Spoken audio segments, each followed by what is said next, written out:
തിരുവനന്തപുരത്തെ പഞ്ചനക്ഷത്ര ഹോട്ടലിലാണ് സിപിഎം കേന്ദ്ര കമ്മിറ്റി യോഗം ചേരുന്നത്.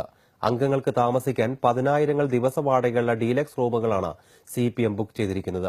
പാർട്ടി യോഗം ചേരാൻ തലസ്ഥാനത്ത് തന്നെ AKG സെന്ററും AC ഹാളും സ്വന്തമായുള്ളപ്പോഴാണ് കേന്ദ്ര കമ്മിറ്റി യോഗം ആഡംബര ഹോട്ടലിൽ നടത്തുന്നത്.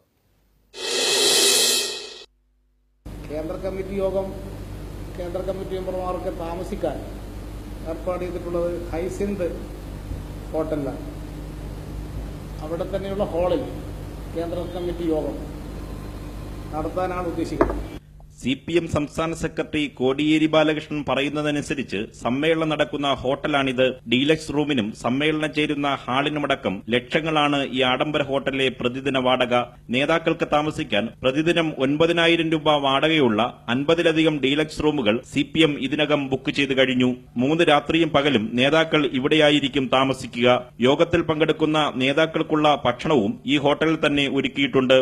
കൂടാതെ സ്വിമ്മിംഗ് പൂൾ അടക്കമുള്ള സൌകര്യങ്ങൾ ഹോട്ടലിൽ വിശ്രമിക്കുന്ന നേതാക്കൾക്കായി ഒരുക്കിയിട്ടുണ്ടെന്നാണ് വിവരം. എന്നാൽ ഈ വിവരങ്ങൾ പുറത്തറിയരുത് എന്ന കർശന നിർദ്ദേശവും CPM സംസ്ഥാന നേതൃത്വം ഹോട്ടൽ അധികൃതർക്ക് നൽകിയിട്ടുണ്ട്.